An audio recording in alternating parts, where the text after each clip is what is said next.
Automations in Brandfolder make it easy to manage and organize assets without manual work. Instead of sorting files or updating asset details one by one, you can set up simple if-then rules that run automatically based on tags, labels, custom fields, sections, or embedded metadata.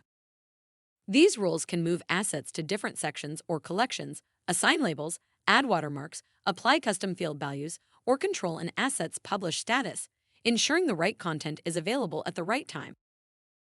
For example, you can automatically organize thousands of photo shoot assets based on folder structure, or instantly push sales collateral into a shared collection as soon as it's labeled or tagged to keep libraries clean, compliant, and up to date. You'll find automations in your brand folder by selecting Settings, Bulk Management. Then the Asset Automation tab. Here you can search for automations by name, sort or filter them, duplicate existing rules, delete them, or run them retroactively on assets already in the brand folder.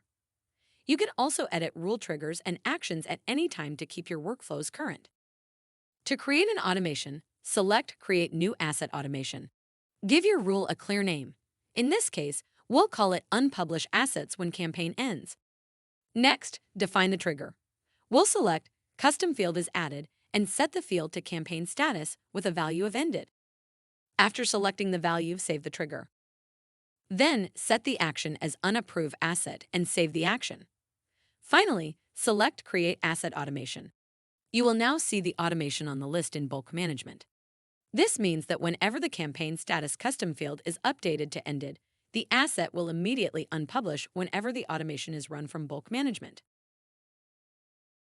Automations keep your brand folder organized, consistent, and scalable, eliminating manual work, maintaining asset quality and accuracy, and giving users fast access to the content they need.